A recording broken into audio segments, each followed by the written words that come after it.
What are the best practices for owner operators? On this episode of Driven Too Far, we're talking to Mike Hosted of ATBS on how you can maximize your profits. Hello, I'm Andrew Winkler with Chief Carriers, and this is Driven Too Far, the truth about trucking, a podcast that helps over-the-road truck drivers balance career and family. Hey, welcome back to Driven Too Far, and today we've got Mike Hosted with ATBS back with us for a second time. Mike, thanks for joining us today. Yeah, Andrew, it's always a pleasure to be here. I appreciate the invite as always and look forward to our discussion today. Hey, today last week I got a hold of Mike and I said, Mike, one of the things I'm always curious about is best habits when it comes to owner operators and stuff. And I just know Mike and his company ATBS are the people to call. They're the experts there and stuff. So I was hoping to kind of jump in here, Mike, and talk a little bit about what do you see from your end where you guys keep so many books for lease operators and owner operators. What do you think some of the best habits are for these drivers out there? Yeah, that's a great question, Andrew. There's a lot of important habits out there, but I would tell you probably the top one for owner operators is really going to be understanding your costs. And that's very versatile. There's a lot of costs involved in the owner operator world. So understanding your costs is probably the most important habit. Maybe you don't think of it as a habit, but it definitely is a habit to understand and look at your costs. So if I want to elaborate on that, I think it's important. Number one, maintenance costs. Maintenance costs are the number one cause of owner operator failure in this industry, and it's not even close. A major mechanical failure is going to put you out of business if you're not ready and you don't understand what you need to be setting aside. So, a lot of drivers are putting aside a certain amount per mile. A lot of them are putting aside a certain amount per week. It's whatever's best for you, but you have to understand, based on the age, make, model of your truck, how many miles are on it, there's a certain cost that you need to be setting aside. And if you don't know how to back into that, you need to get some help and really get your hands tied around it. I was just going to ask real quick in your program, do you work with more independent type owner operators, or are you working more with lease operators where these guys are leasing a truck back from a carrier? You know, it's really about 50-50. So we work with about half that work for a carrier and lease through them. The other half are true independents. They might have their own operating authority. They might have 5 or 10 trucks. And yeah, the best ones are really, they evolve from that lease operator position, and they do that by understanding their costs. They look at their fixed cost per day, they look at their variable cost per mile, they're looking at their budget constantly to know what they need to do next. A really interesting story. I was fortunate enough to speak at the Mid America Truck Show this year with Overdrive Magazine. And when I was up on the stage, the first thing they did before we got started was they gave their Owner Operator of the Year award to a gentleman named Jay. He is a very, very, very savvy businessman, as you could imagine, by winning Owner Operator of the Year from Overdrive Magazine. Anyway, he was on stage and I looked over and I asked him, what are your costs per mile? And he knew it was 63.4 cents per mile. Just like that. That's how you become the best. Yeah, how many guys would know that for sure? You guys thinking about your process there at ATBS and how you work with the drivers, you assign them a coach uh, to work with one on one. Is that coach? Tell me a little bit about your process internally. Is the coach looking over the owner operator's financials on a month to month? And if I were that driver, if I were that lease operator, when I call in to talk to my coach, let's just say I don't know a lot about business yet. This is my first time running a small business. How are you going to help me understand those numbers and really key in on the things that I need to be watching? Yeah, that's a great question. Uh, our coaches, we call them business consultants. And I was fortunate enough to be a business consultant for my first 5 years here at ATBS. So I know the role really well. And it really starts at day one especially if you're a first time owner operator, where we're there with you every step of the way to help you understand your costs, to understand your numbers. So the first thing we do is we set up what we call a profit plan. And it's going to go through everything in your life in terms of a budget. We're going to look at your expected revenue that you're going to generate. How much are you getting per mile? What percent of revenue? Then we're going to look at all your variable costs, your maintenance, your fuel. everything that's changing on a daily basis. We then look at your fixed costs, your truck payments, your insurances, things of that nature. But then we also dive into your home costs. And so we do that right away to give you three crucial pieces of information. That's going to be what are your fixed costs per day? How much does it cost you to run your truck every day? What are your variable costs per mile? Every mile you drive, what is it costing you in tires and maintenance and fuel? And then on top of that, we're going to give you your break even point. Here's how many miles each week, each month, and each year do you need to generate in order to be successful in your business. So if you're brand new to the business, we're going to give you every crucial number you need right out of the gate. After that, we're going to be doing your books, and we're going to do a profit and loss statement every single month where we can talk to you and go through those numbers. So, hey, we had this target. We thought it was going to be $110 a day for your truck. Turns out it's $120 a day for your truck after diving into the numbers now. What do we need to do to change? What do we need to do differently in order to make sure we're still achieving that profit? So we're looking at those numbers. And honestly, after about 6 months where we're working together, where we really have a feel of what's going on, we have that dialed in where you might need to call about a tax question, but you kind of have it figured out where we're helping you understand the numbers yourself. And then anytime you have questions, we can be there to back you up and make sure that we have a clear picture and that we're making the adjustments we need, whether it's to think ahead and have a long-term plan, or, you know, maybe you have a house you want, maybe you want to add a second driver. We can help you get there by looking at the numbers and changing your budget, setting goals. That's fantastic. And, one of the things that comes to mind, I'm thinking about my own lease operators in our fleet. We have about 25 of them. The majority of them are using your service and stuff. I just wonder, man, I'm just wondering how serious the drivers really get with this. I understand you offer the services, you have the knowledge, you have the numbers, you're ready, you're right there, willing to share and help them. But are the drivers themselves taking advantage of that like they should? What percentage of drivers do you think are really engaged in running their business versus what percentage is just out there just running the miles like a company guy? Yeah, I would tell you again, it's probably half and half, right? I mean, there's a clear line there where there's that owner operator that's in it to get a weekly paycheck, and if as long as they're making that paycheck, they're satisfied. So if they're doing good and they're at a good company, they probably aren't using us like they should. But there's that other tier, the ones that really want to be successful business people that want to rise up and make more money and do better, and they're utilizing us heavily. So we're very proactive. We call everybody, on day one, day seven, day 30, day 60, day 90, and then every 90 days thereafter. But I'll tell you, when I was a business consultant, I had guys calling me every single week saying, "Hey, my settlement this week was $900 when it was 1,400 last week. What happened? Let's look at it." They're the ones that are really, successful now.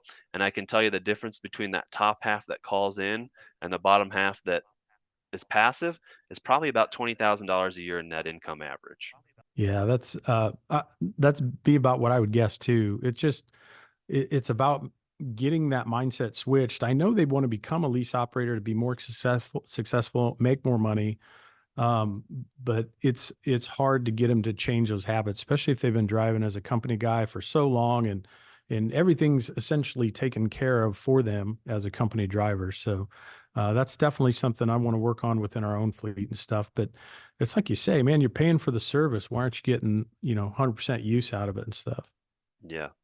Yeah, totally. And I think it all boils down to just certain personality traits, and certain people are ready to be business owners and maybe some aren't. And if you're not, it's something you can work on. You can always improve yourself. You can always gain that. And I think, figuring out what makes you curious, what intrigues you about being a business owner is what you can really do to kind of next level yourself, maybe if you don't have the motivation.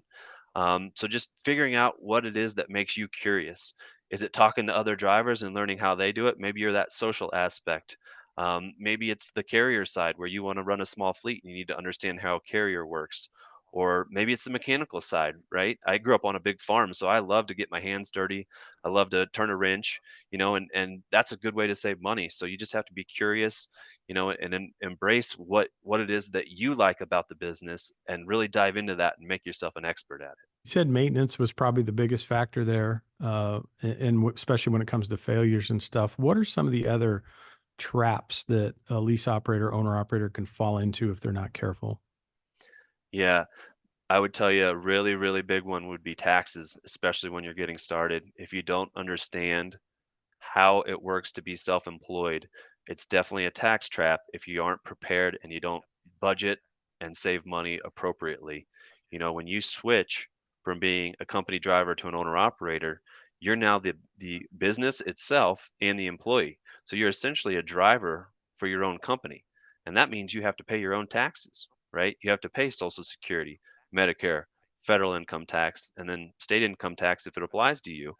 And so generally speaking, you need to be setting aside about 20 to 25% of your net paycheck every single week in order to cover those taxes. I knew that was probably going to be your next one was taxes and stuff. And I've seen that firsthand where maybe the guys make it that first year, and then all of a sudden Uncle Sam's coming after them, and they're like, whoa, they weren't ready for it. And it's like you can only warn them and prepare them so much and stuff, but they have to have that discipline to set that money aside, or they're going to be in trouble pretty quick. Yeah. Yeah, absolutely. We tell our folks to set up a separate savings account next to their business checking account. It doesn't have to be a business account, right? It just needs to be an account for business. It can just be another personal account, but use it for business. Set up a savings account parallel to that, and then whenever they get that direct deposit from their carrier, just have it workflow where it automatically sets 20% in that savings and then you don't touch it.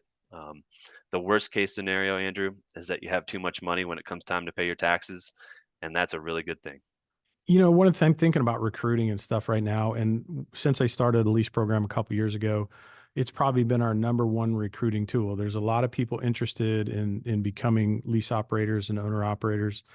Um, but there's also you hear a lot of horror stories out there where drivers tried it, they failed, they hadn't been successful.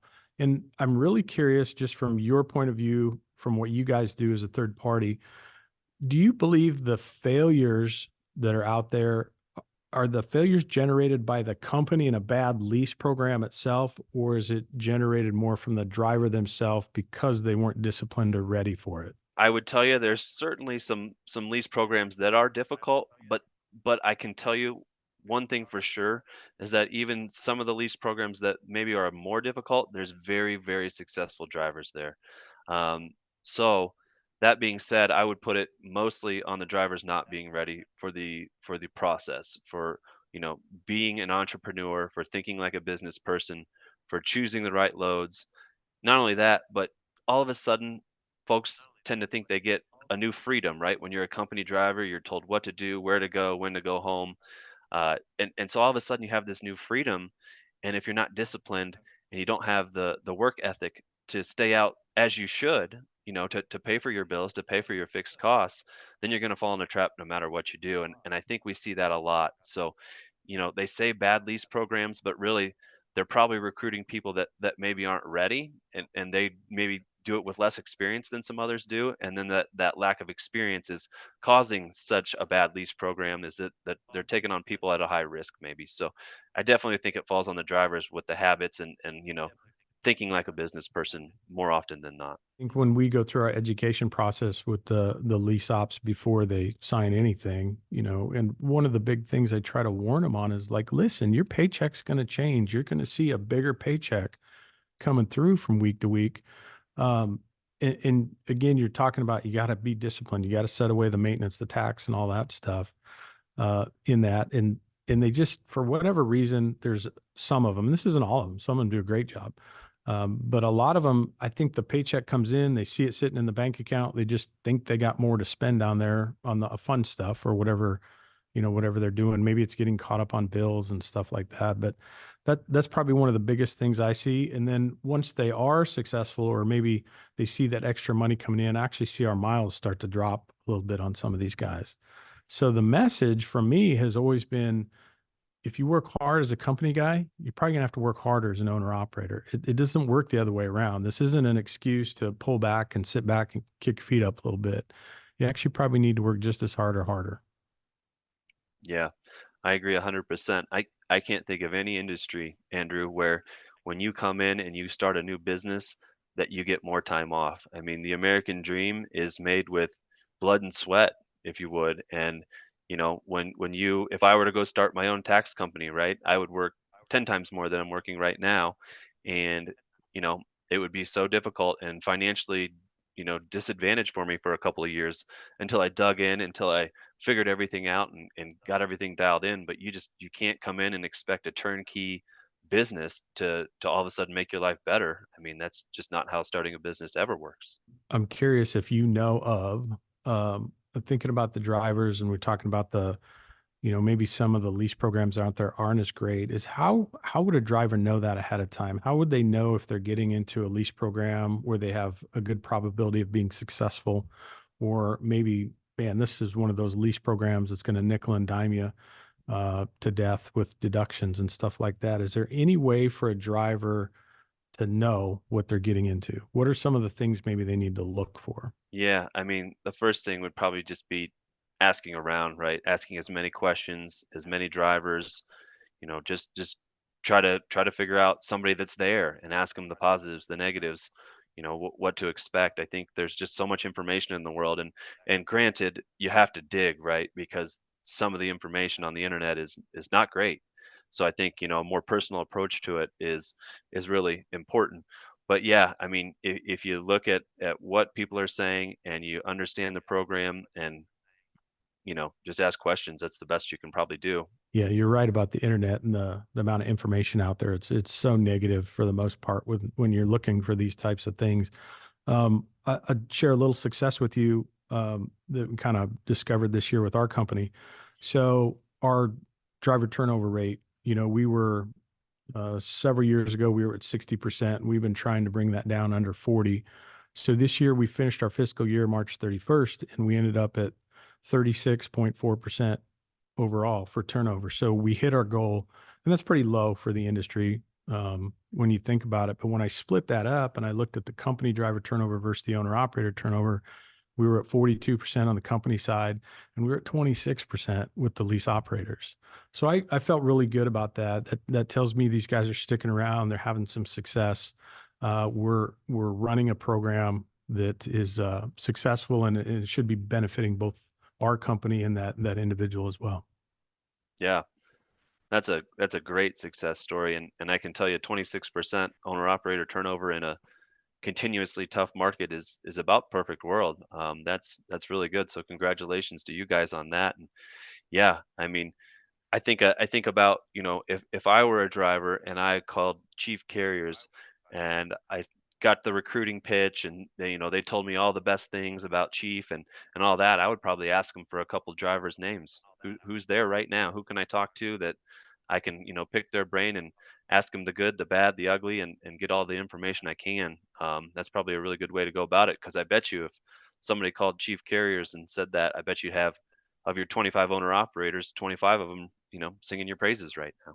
Well, and they have good days and bad days too. So, we're not perfect, and neither are they, of course, and stuff. But you're right, and we've done that before too. It's like, here's a couple names you can call and visit with, and we just uh we're not picking certain drivers. We just think if we're picking drivers we think would be a good representative, if this is a lease operator type question or something like that, those drivers are going to be honest with, they're not going to sugarcoat anything and go, yeah, most days it's really good, and here's some of the things we run into once in a while that aren't always great, but overall we're satisfied with the program and things like that. So yes, that is a good avenue to go, and we definitely we want the drivers to know the real truth before they get into it. Yeah, I agree. And I would tell you one more thing that they can really do, and I think this is very, very feasible, but it requires a little bit more work, is they can run a budget of the carriers and they can call the recruiting line. They can get all the numbers. They can get what are the truck payments, what are the insurances, you know, what is the fuel discount, and then they can back themselves into a scenario where the recruiter might say, hey, you're going to get 2,800 miles a week. We know that's probably not true, so let's back it up. Let's do run the same numbers at 2,000 miles a week and see what it comes out to. So I think there's a lot of ways that you can back yourself into it, but it requires some effort and it requires some research and getting your hands dirty. And if you don't know how to do something like that, there's resources out there. There's calculators online. You can call ATBS. We'll help you with it. But there's a lot of ways that you can back yourself into these situations and get the numbers and understand it and look at it from, you know, this is best case scenario. This is what's likely going to happen. What if things don't go well? We can look at the numbers and really understand, hey, this is a good fit or this is not a good fit before you even make that call. Yeah, and I'm glad you guys make yourself available to help that too. We take that help first approach with a lot of things, and from the calculators side, like you were saying, I've built our own that works for us, but I know OIDA has a nice one out there on their website that's free to anybody. They can get in there and grab that and plug in the numbers and just see how things are going to shake out. And if it's something, that's going to work in your favor, maybe it won't work in your favor, and maybe in some cases some guys got a company gig that's pretty damn good, and maybe they just need to stay where they're at. Yeah, absolutely. There's some wonderful company driver jobs out there. You can always make more as an owner operator if you're savvy and you're a really good business person. Our top 10% of clients here at ATBS are making over 200,000 a year, and you could never make that as a company driver, but you really have to believe and you know understand the business side of it to get to that top 10% where you're really really doing well. Hey, Mike, I know technology's a good thing out there. There's a lot of it out there. Are the drivers embracing that like they should? What should these lease operators be looking at for the technology? Yeah, great question, Andrew. There is has really been a swing of Silicon Valley money into trucking, especially during this, freight boom and COVID. And a lot of it has failed out, undoubtedly. But when that kind of money comes in, we're fortunate enough to get quite a bit of new technology and new companies that really do good things. So there's some really really helpful apps out there that drivers might not be using as much as they should. I think about the slide scale app, right? Where, you just plug in the weights on your axles and it tells you how far to move your axle to make sure your weight's distributed correctly. There's, certain fuel apps, there's all kinds of routing apps and weather apps that help you plan ahead. Fueling apps, if you're not working through your carrier, there's so many technology um, startups that have come out of this freight boom and this Silicon Valley money that while it's frustrating at the time, it doesn't make sense because it doesn't seem like they maybe understand trucking. um, those ones fail out and the ones that stick around really help improve things. And so I think drivers maybe are sometimes slower to adopt technology because what they're doing works, but the technology is the way of the future, and if you don't learn and change and adapt, you fall behind, and honestly, you're leaving money on the table by not utilizing it. Yeah, and drivers are no different than you and I. And I know I drag my feet once in a while on things too. It's like, man, I'm comfortable where I'm at, and things are going. Why don't complicate it? Don't make it messier than it needs to be. But you're exactly right. Keeping the open mind, keep your ear open. I'm sure there's other drivers talking about, hey, have you tried this app or have you seen this piece of technology and stuff? And just be open minded and embrace that when you can. They're absolutely out there to help you with efficiency and hopefully make you more money at the end of the day. So technology is a good thing. So embrace it and wrap your arms around it. I couldn't agree more. We actually invested over $1 million in our new app here this last fall, and it's changed everything for our drivers. It's super, super simple to get us information. If you get a receipt at a truck stop, you take a picture. That's it. We're going to do the books for you. We're going to categorize it. We're going to put it where it belongs. You can get on there and you can track your per diem every day for that deduction. You can call your business consultant and get advice on your numbers. It shows you your P&L right there on the phone. So we really made it so they have a back office in their hands with our app, and they can call us, they can submit documents, they can look at their P&Ls, they can adjust their budget, they can pay their taxes right off of our app. So that's just one example of we evolved over the last year to make a better app where our drivers can run their business easier and better right from their hand. And I think that's a great place to kind of wrap things up right there. Mike, tell the folks out there, how can they find ATBS and how can they get a hold of you? Yeah, it's super easy. All you have to do is go to atbs.com. Again, that's ATBS, American Truck Business Services.com. So You go to atbs.com. We have several ways you can get a hold of us from there. We have a chat feature. If you don't want to pick up the phone, you can chat us and we'll get you what you need. You can contact us. There's all kinds of buttons where you can click on our website or just give us a call. So call us here at ATBS anytime. We can help you with a budget. We can help you with your books, back tax issues, anything on that back office side. We're more than happy to help. All we do is work with owner operators, and we'd love to work with more. Well, I can't thank you enough for your time again. I'm so glad you were a guest for the second time on Driven Too Far. And we'll catch you next time. Thanks, Mike. Thanks for having me, Andrew. Always a pleasure. And you all be safe out there. If you're looking for a carrier with a great lease program and low driver turnover, check us out at chiefcarriers.com.